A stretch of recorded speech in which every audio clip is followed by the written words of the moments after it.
just start our chapter number 2.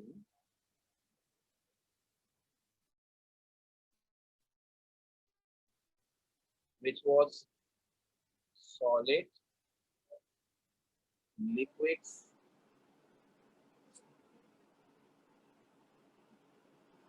and gases. It's about 3 states of matter,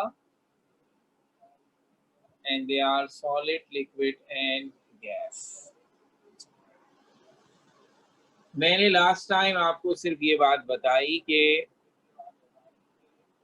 तीनों states of matter इन्हें हम define कैसे करते हैं on the basis of their shape and volume. तो तय ये हुआ था कि सॉलिड वो स्टेट ऑफ मैटर है जिसका डेफिनेट शेप और डेफिनेट वॉल्यूम है। लिक्विड वो स्टेट ऑफ मैटर है जिसका शेप डेफिनेट नहीं है मगर उसका वॉल्यूम डेफिनेट है। And in gas there is nothing definite. So number 1 point हो चुका। अब नंबर 2 से आपसे बात करते हैं।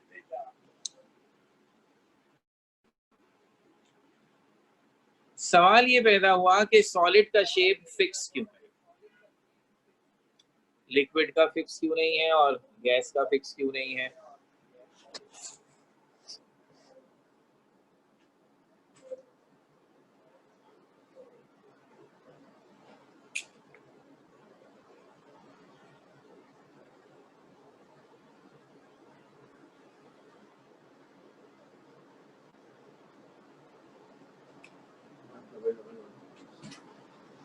ओके, तो अब ये फैसला करना है, तो मैं छोटी सी कुछ बेसिक बातों से आपसे बात को आगे बढ़ाता हूँ।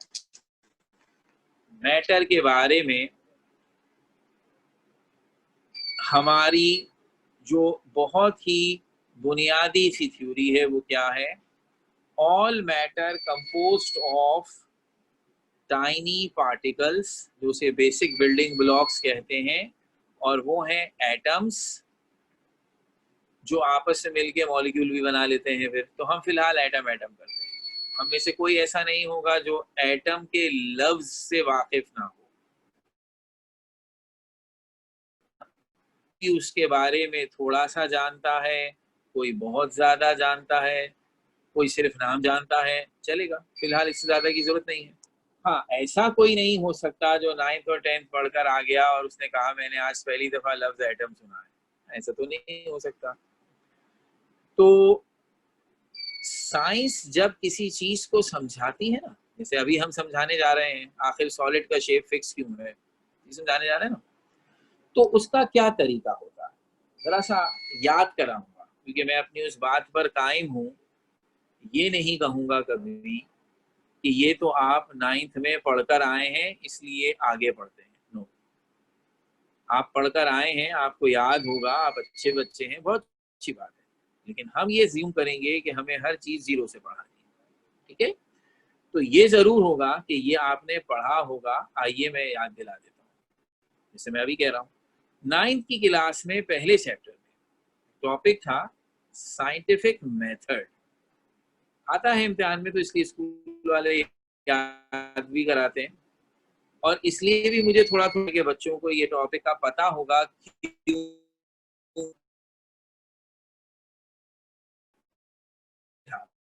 में आता साइंस। तो पहले 2 चैप्टर में तो वो दीवाना होके पढ़ रहा होता, समझ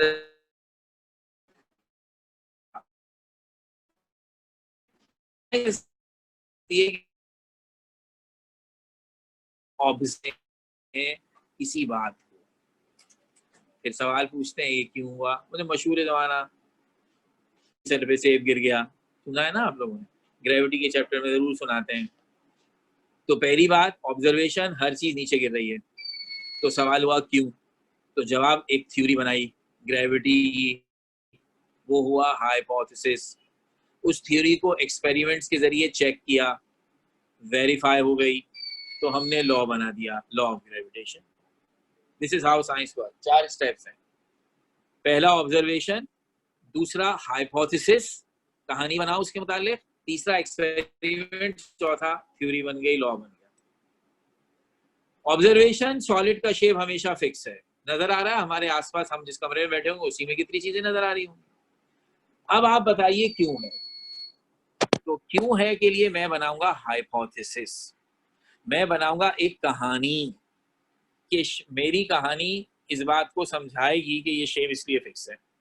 अब कहानी तो सही भी हो सकती है और गलत भी हो सकती है। जाहिर सी बात है ये बातें इतनी सिंपल और इतनी पुरानी हैं कि साइंस वालों ने तो इन्हें कंफर्म करके हमेशा हमेशा के लिए बंद कर दिया, लेकिन हम तो पहली दफा सुन रहे हैं ना, तो हम इसी सोच के तहत सुनते हैं चलो कि ये कहानी है, हम साबित करेंगे इसे तो आपको मानना पड़ेगा, ठीक है।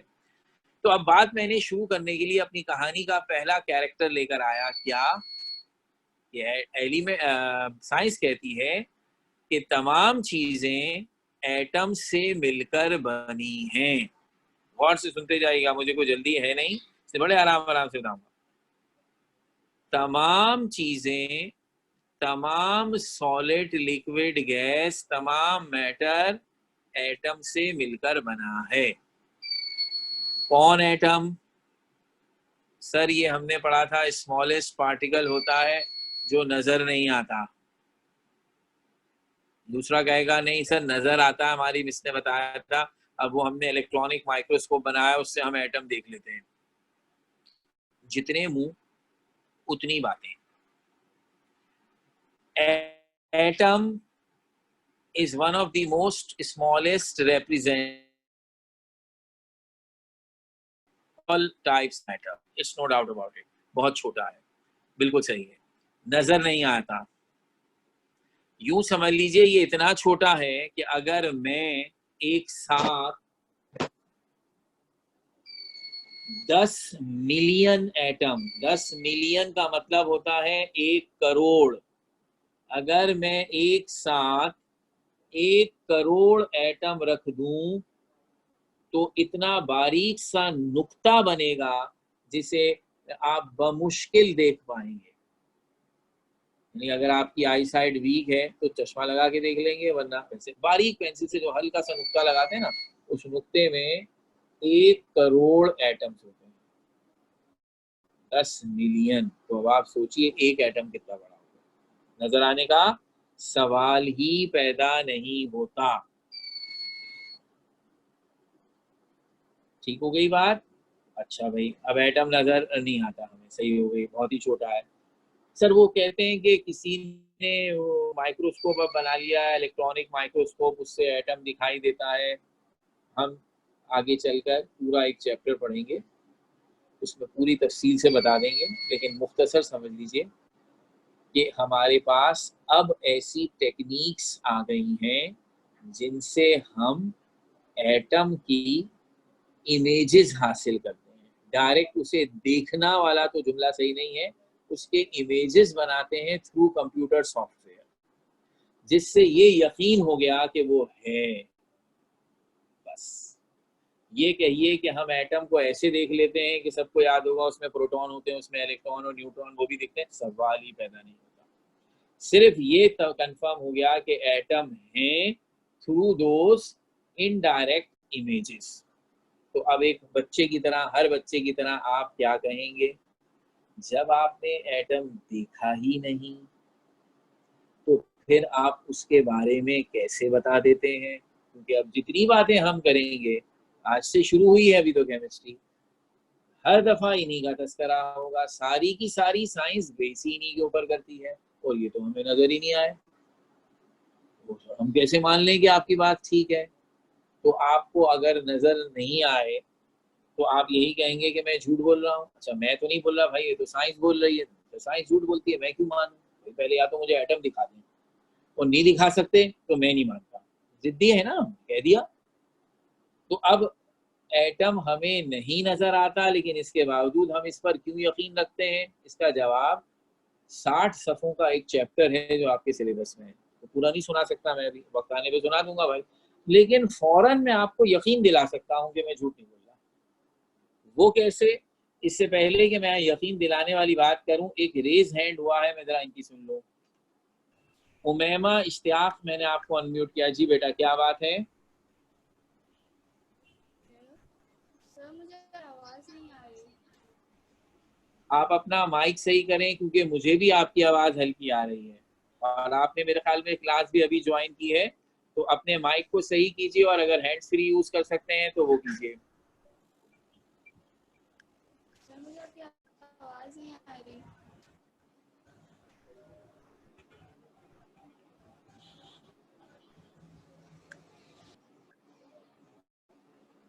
अच्छा, अब आप ये देखिए कि जो मैंने आपसे कही बात, वो गौर से सुनिएगा। वो बात क्या कही मैंने आपसे? मैंने आपसे ये कहा कि मैं थोड़ी देर में आपको यकीन दिला देता हूं कि साइंस सही कह रही है। आप मुझे ये बताइए कि जब आपको कोई कोई बात बताता है, छोटा भाई, अम्मी, तो आप किसकी बात पर यकीन करते हैं? तो क्राइटेरिया हमारा ये है कि सर उसकी बात पर यकीन करते हैं जिससे हम आज तक सच सुनते हैं, जिसकी बात कभी गलत ना हुई हो ना, उसकी बात पर यकीन करते हैं। हमने देखा छोटे से लेकर अब तक, ये मैं फर्ज कर रहा हूँ, अब अपने घर की कहानी ना सुनाने लग जाएगा। हमने देखा बचपन से लेकर अब तक कि अम्मी हमारी झूठ नहीं बोलती, कुछ भी हो जाए वो हमेशा सच बोलती। तो अब हमने जब ये बहुत सारी सिचुएशन में देख लिया, तो हमारा भरोसा डेवलप हो गया। हमें यकीन हो गया कि अगर कोई बात अम्मी ने कही है तो वो गलत नहीं हो सकती, क्योंकि वो झूठ बोलती नहीं है। उसके बरखिलाफ ये जो छोटा भाई है, बड़ा शरारती है, ये हमें छेड़ने के लिए हर दफा कोई ना कोई नई कहानी बना के ले आता है। चूंकि वो कई दफा झूठ बोल चुका है, हमें मजाक में ही सही, तो अब हमें उससे भरोसा नहीं है। वो अब सिचुएशन क्या हो गई? अम्मी बहुत भरोसा है, छोटा भाई बिल्कुल भरोसा नहीं है। फर्ज कर लें एक दिन अम्मी ने किसी वजह से आपसे कोई बात मजाक में सही है किसी वजह से झूठ कह दी, आपको तो नहीं पता चलेगा, आप तो यकीन कर लेंगे। क्यों यकीन कर लेंगे? ट्रैक रिकॉर्ड इतना अच्छा है कि यकीन ना करने का सवाल ही पैदा नहीं होता। जबकि छोटे भाई ने आज इत्तेफाक से एक बात सही कह दी, हम उस पर यकीन नहीं करेंगे। क्यों? क्योंकि उसने आज तक कभी कोई बात गलत नहीं की। सीधी सी बात है भाई, इंसान के पास क्राइटेरिया है सिर्फ और सिर्फ यही कि कौन बोल रहा है। वो ये देखते हैं अगर सोर्स ऑफ इंफॉर्मेशन ऐसी है जिसकी बात कभी गलत नहीं होती, तो उसकी गलत बात भी आप मान लेते हैं, और अगर सोर्स ऑफ इंफॉर्मेशन ऐसी है जिसकी हर बात गलत होती है, तो आप उसकी कोई बात नहीं मानते। तो अब दिल पे हाथ रख के मुझे बताइए, आपको ये बात कि हर एटम होते हैं, ये आज को जिंदगी में पहली दफा थोड़ी सुन रहे हैं, इससे पहले साइंस के टीचर बताते रहे। तो ये बात किसने बताई? साइंस ने। तो जरा झांक कर पूछिए साइंस से, क्या साइंस एक ऐसी चीज का नाम है जिस पर आपका भरोसा है या जिस पर आपका भरोसा नहीं है? क्या साइंस एक ऐसी चीज का नाम है जिसने आपको जितनी बातें कही हैं और आपकी जिंदगी पे लग रही हैं, वो झूठ निकली हैं या सच? तो आपको मेरी बात थोड़ी ही देर में समझ में आ जाएगी कि साइंस की बताई हुई बातों पर आपकी जिंदगी डिपेंड कर रही है। ज्यादा लंबी चौड़ी बात नहीं करूंगा, टाइम नहीं है। हम सबके पास अब तो मोबाइल है, ठीक है, और उस मोबाइल पर हम नंबर दबाते हैं और एक पर्टिकुलर मैसेज भेज देते हैं एक नंबर पर। हमें 100% यकीन होता है कि ये मैसेज सिर्फ उसी मोबाइल पर जाएगा जिसका नंबर हमने डायल किया है, अब्बा के मोबाइल पे नहीं जाएगा। है ना यकीन? किसने दिलाया यकीन? आप में से कितनों को पता है मोबाइल किस तरह काम करता है और मैसेज किस तरह सेंड होते हैं, इसके पीछे कौन सी साइंस है? किसी को भी नहीं पता। लेकिन भरोसा कितना जबरदस्त है, हो ही नहीं सकता नंबर मैंने मिलाया हो शारिक का और मिल जाए अब्बू का, ऐसा थोड़ी हो सकता है ना यकीन? कि ये रिमोट कंट्रोल में बटन दबाएंगे चैनल चेंज हो जाएगा, ये वाला बटन दबाएंगे स्क्रीन गायब हो जाएगी। कितना भरोसा करते हैं आप साइंस पर? फर्ज कर लीजिए साइंस का झूठ बोल रही है, आपने जितने मैसेज आज तक दोस्त को किए सब अब्बा को भी पहुंच गए क्योंकि साइंस ने झूठ बोला आपसे, आपका टेलीफोन खराब था, आपकी तो जिंदगी गई भाई। और भरोसा देखिए कितना अंधा है। आपको छोड़िए, हर छोटे से छोटे बच्चे को भी आज किसी छोटे बच्चे के हाथ में रिमोट दें, वो टीवी की तरफ मुंह करके उसके बटन दबाता है, स्क्रीन चेंज हो जाती है, जरा भी नहीं हैरान होता। लेकिन स्क्रीन चेंज ना हो, वो रिमोट को देखने लगता है ये क्या हो गया, क्यों नहीं चेंज हुई। तो इसका मतलब है साइंस ने आपको जितना भरोसा दिया है ना, बटन दबाएंगे अगर इलेक्ट्रिसिटी काम कर रही है तो लाइट आएगी, पंखा चलेगा, नहीं चल रहा तो परेशान हो जाते हैं। ट्यूबलाइट जल रही है इसका मतलब है लाइट तो आ रही है, पंखा क्यों नहीं चल रहा, परेशान हो जाते हैं ना। तो इसका मतलब है साइंस की बताई हुई बातें, उसकी बताई हुई इजाद हर सांस के साथ हमारी जिंदगी में दाखिल है और सब पर हमें कितना भरोसा है आप खुद जानते हैं। तो फिर साइंस से जितनी बातें गई हैं वो सही हैं, तभी तो है, वरना तो एक भी बात नहीं चलती। तो ये तो मैंने आपको फिलोसफिकल अंदाज से बता दिया कायल करने के लिए, लेकिन मेरी बात याद रखिएगा, मैं अब सारी बातें एटम की जबान से करूंगा और एटम कैसे मालूम हुआ इसके बारे में क्या, ये पूरा चैप्टर है जो हम आराम से अपने वक्त पर आकर पढ़ेंगे। सबसे पहली बात, सॉलिड का शेप फिक्स क्यों है? हमने कहा शेप क्यों फिक्स होगा, इसलिए कहानी बना रहे हैं, इसलिए कि जिन पार्टिकल्स यानी एटम से मिलकर सॉलिड बनते हैं वो पार्टिकल अपनी जगह नहीं छोड़ते। वो अब मैं आपको एक और इसकी एग्जांपल दूं, shape,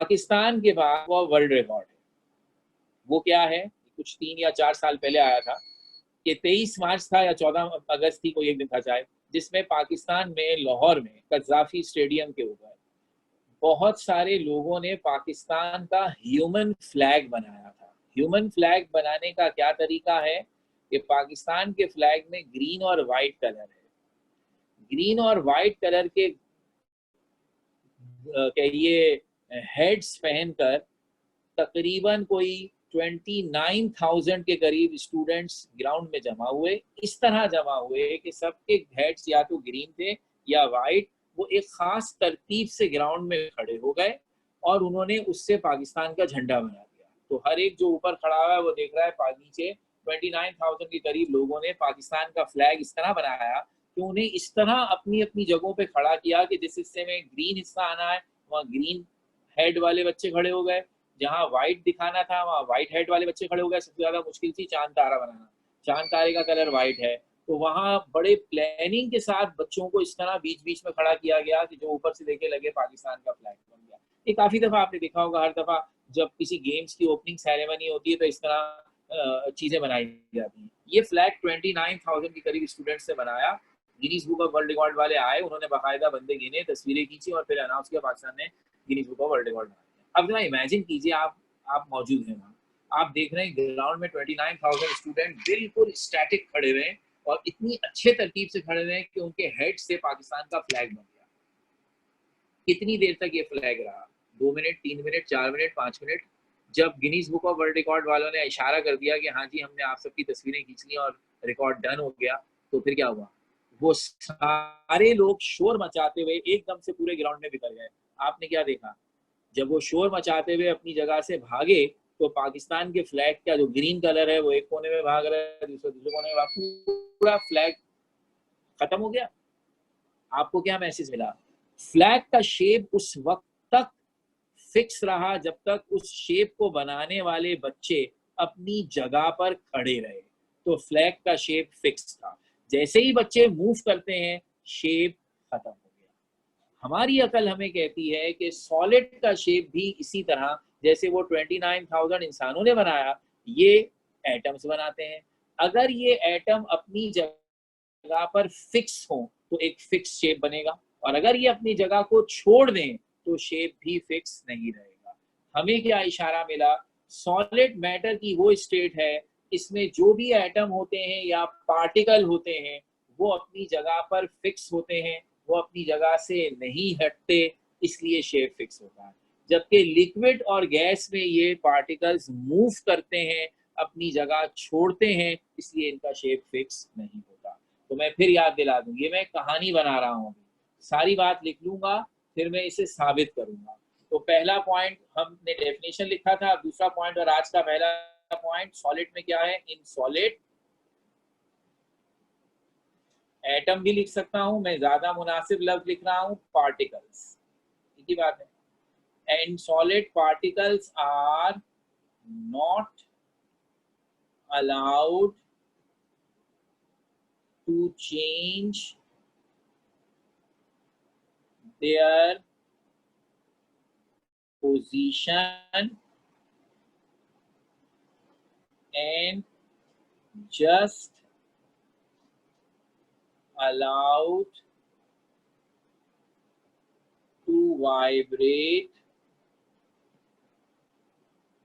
at their mean position.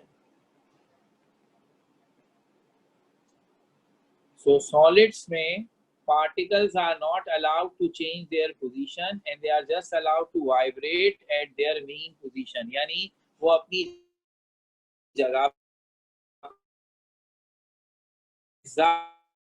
पर वाइब्रेट कर सकते हैं। चूंकि वो ओवरऑल अपनी जगह नहीं बदलते, इसलिए उनकी शेप फिक्स रहती है। तो in solid particles are not allowed to change their position and just allowed to vibrate at their mean position, so their shape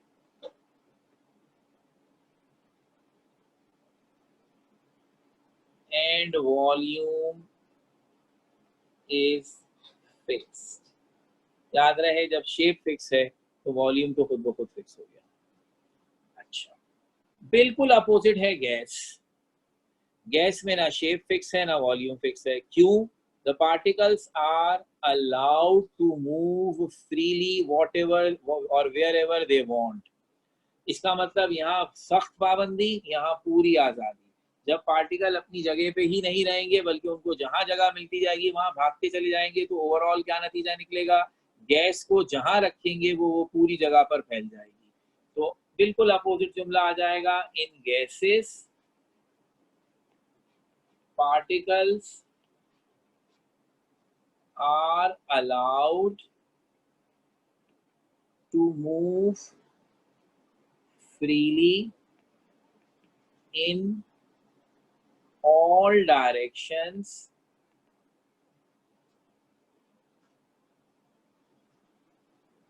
so their shapes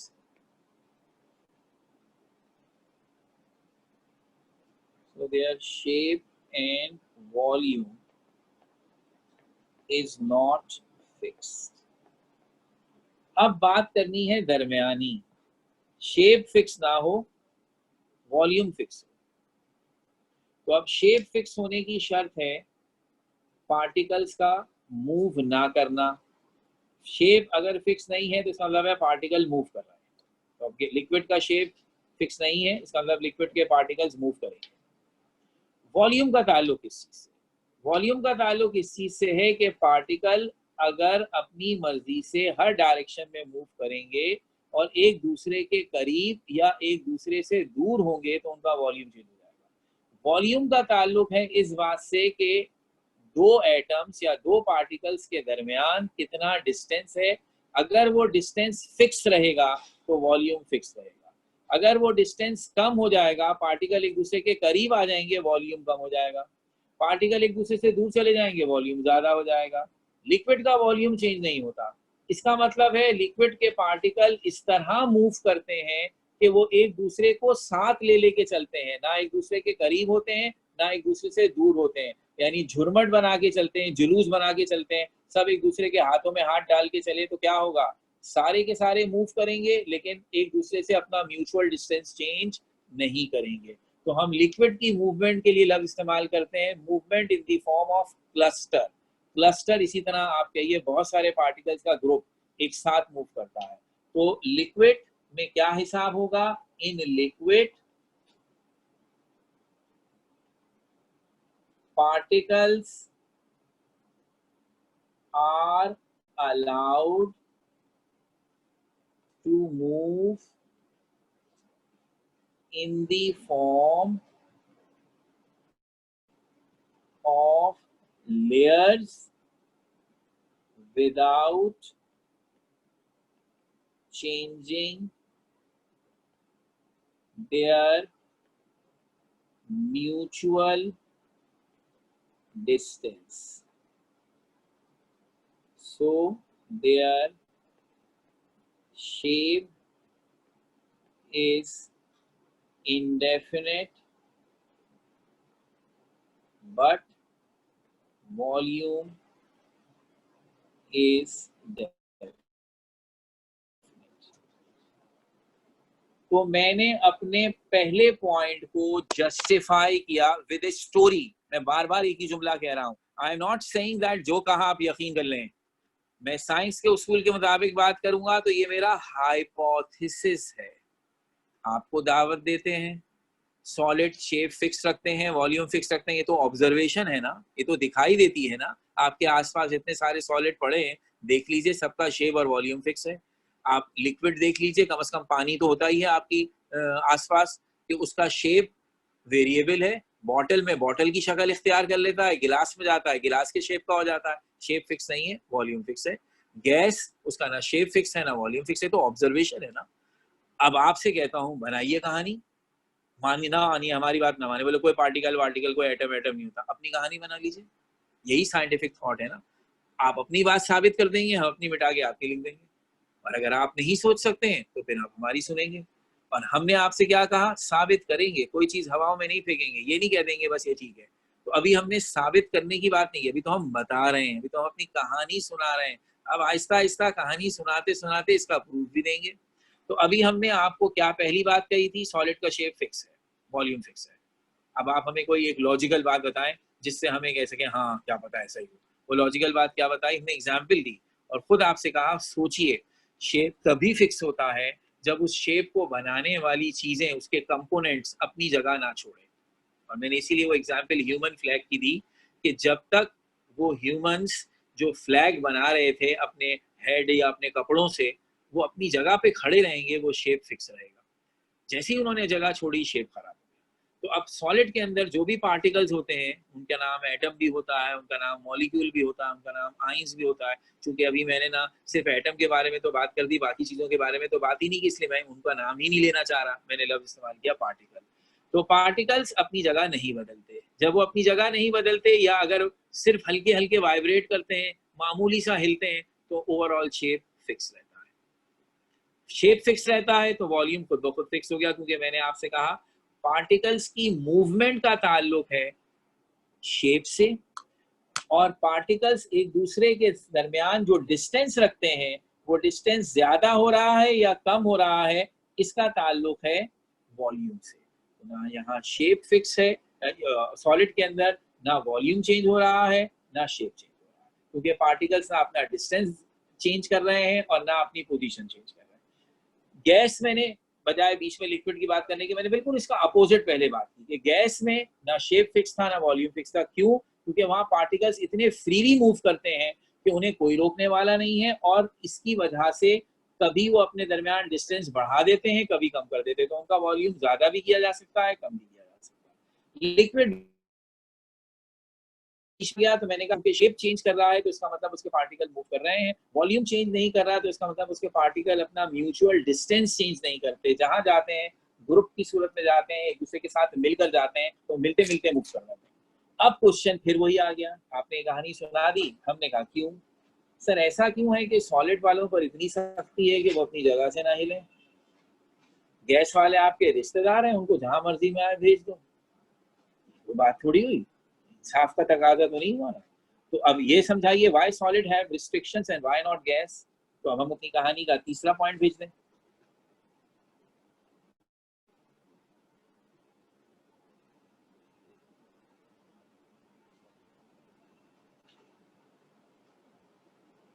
अब हम तीसरा पॉइंट भेजें ये बताने के लिए, why we are saying that in solid the particles are not allowed to move. इसलिए कि सॉलिड मैटर की उस स्टेट को कहते हैं जिसके पार्टिकल्स के दरमियान बहुत स्ट्रॉन्ग पार्टिकुलर फोर्सेस हैं, फोर्सेस ऑफ अट्रैक्शन है, जो उन पार्टिकल्स को बहुत मजबूती के साथ एक दूसरे से जोड़े रखती हैं। तो चूंकि ये फोर्सेस उन्हें एक दूसरे से जोड़े रखती हैं, तो वो पार्टिकल बेचारे कोशिश भी करते हैं तो एक दूसरे से अलग नहीं हो पाते। ये फोर्सेस सॉलिड में एक्स्ट्राऑर्डिनरी स्ट्रॉन्ग है, गैसेस में बहुत बहुत वीक है, बल्कि समझिए है ही नहीं। तो फिर जब गैस मूव करने लगेगी तो रोकने वाला तो कोई है ही नहीं, तो जहाँ चाहेंगे मूव करेंगे। सॉलिड में रोकने वाले ना सिर्फ हैं बल्कि बहुत स्ट्रॉन्ग है, वो बेचारे अपनी जगह से हिल नहीं पाते हैं। लिक्विड कौन होगा? दोनों के दरमियान, जहां फोर्स ऑफ अट्रैक्शन है मगर दरमियानी, ना इतनी स्ट्रॉन्ग कि सॉलिड की तरह पार्टिकल्स अपनी जगह पर कंटेन रहें, और ना इतने कम कि जहां दिल चाहे भाग जाएं, दरमियानी है। वो दरमियानी फोर्स उन्हें एक दूसरे से दूर नहीं होने देती, लेकिन मूवमेंट की इजाजत देती है कि साथ मिलके चले जाओ लेकिन एक दूसरे से दूर नहीं होना। तो इसका मतलब है, अब मेरा तीसरा पॉइंट होगा सॉलिड के लिए, in solids strong forces are present between particles. There exist strong forces between particles. In case of liquid, in liquids, forces of attraction between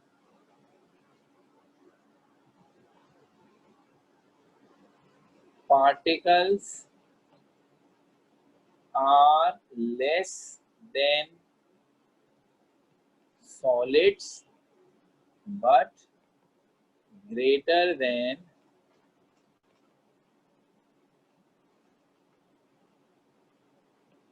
gases.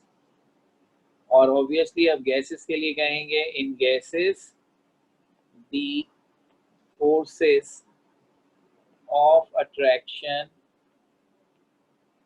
between molecules या between particles are very weak. अब इन सब बातों का ultimate नतीजा क्या निकले? Imagine कीजिए हमारी बातों पे फिलहाल यकीन करके, मैंने कहा ना सबूत दूंगा, तो फिलहाल यकीन करके इस सॉलिड में मेरी इमेजिनेशन कह रही है पार्टिकल्स हैं, एक दूसरे के साथ बहुत मजबूती से अटैच्ड हैं, अपनी जगह से हिल नहीं रहे because forces of attraction are very very strong. Liquid forces of attraction are little bit weaker. Gases, no intermolecular force और very very weak intermolecular force. तो इसका नतीजा ये है कि सॉलिड के पार्टिकल एक दूसरे से टाइडली पैक्ड होंगे, एक दूसरे के साथ मजबूती से जुड़े हुए होंगे और समझो उनके दरमियान डिस्टेंस नहीं होगा. लिक्विड पे चूंकि थोड़ा सा रिलैक्स दिया हुआ है तो there will be a very small distance और गैप बिटवीन मॉलिक्यूल्स, और गैसेस में चूंकि फुल फ्रीडम है तो the distances between particles are very large.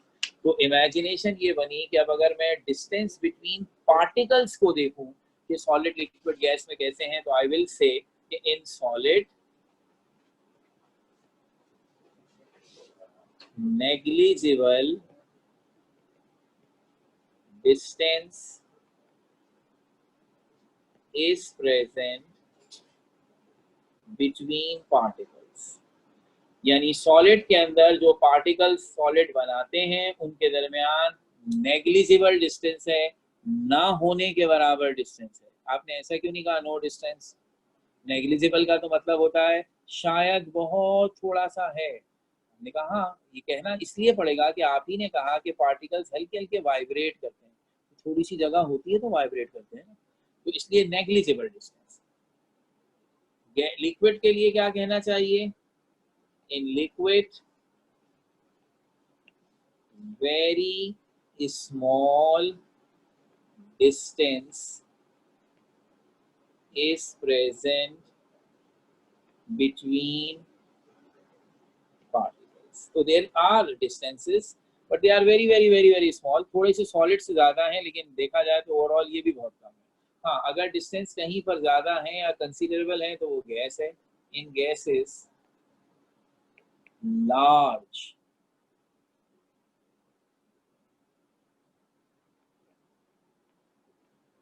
distances are present between particles. तो अब मैंने आपके सामने इंट्रोडक्शन हुआ है ये चैप्टर का, हमने तीनों स्टेट्स ऑफ मैटर को जरा कंपेयर किया है आपस में ताकि इनका तारुफ कराएं.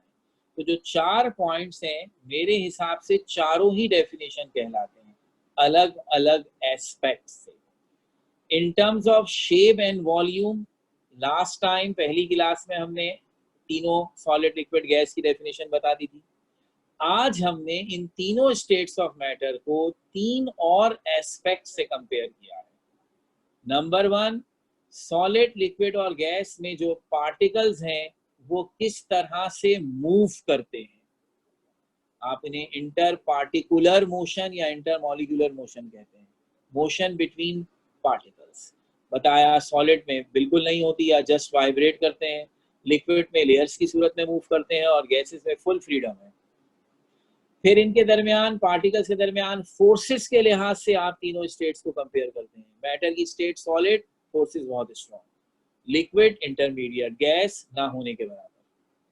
फिर इन तीनों के दरमियान डिस्टेंस के लिहाज से कंपेयर कीजिए, तो वो डिस्टेंस के लिहाज से सॉलिड में नेग्लिजिबल डिस्टेंस, लिक्विड में बहुत कम, और गैसेस में बहुत ज्यादा। तो इस तरह मैंने 4 अलग अलग एस्पेक्ट्स के लिहाज से तीनों स्टेट्स में कंपेयर किया है: shape and volume, forces between particles, distance between particles and motion of particles.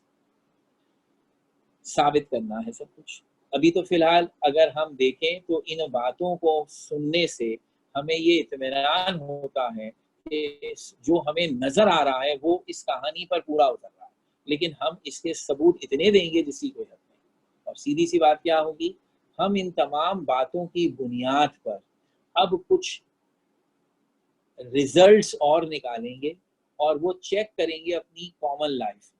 अगर कॉमन लाइफ में सॉलिड, लिक्विड और गैस बिल्कुल वैसा बिहेव करें जैसा हम अपनी इस थ्योरी की मदद से आपको बताएंगे, तो फिर खत्म हो जाएगी बात। आप कहेंगे हाँ सर आपकी बात सही है, क्योंकि जैसा आप कह रहे हैं वैसा ही हम प्रैक्टिकली भी देख लेते हैं, बात खत्म हो जाएगी।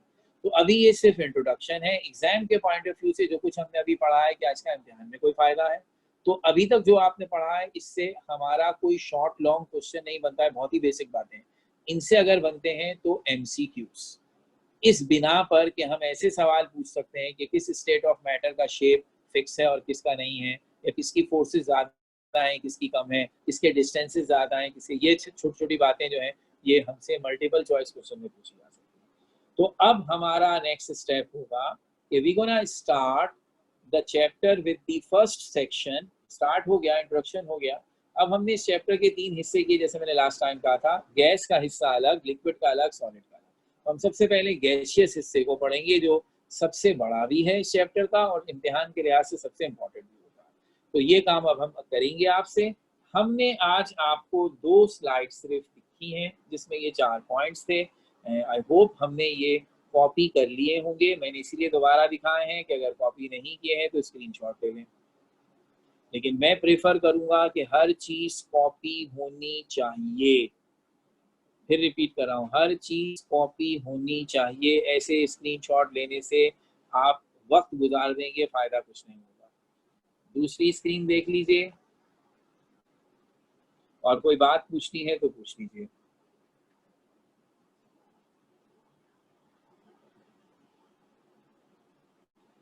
In that case, we are now finishing our class. Thank you very much.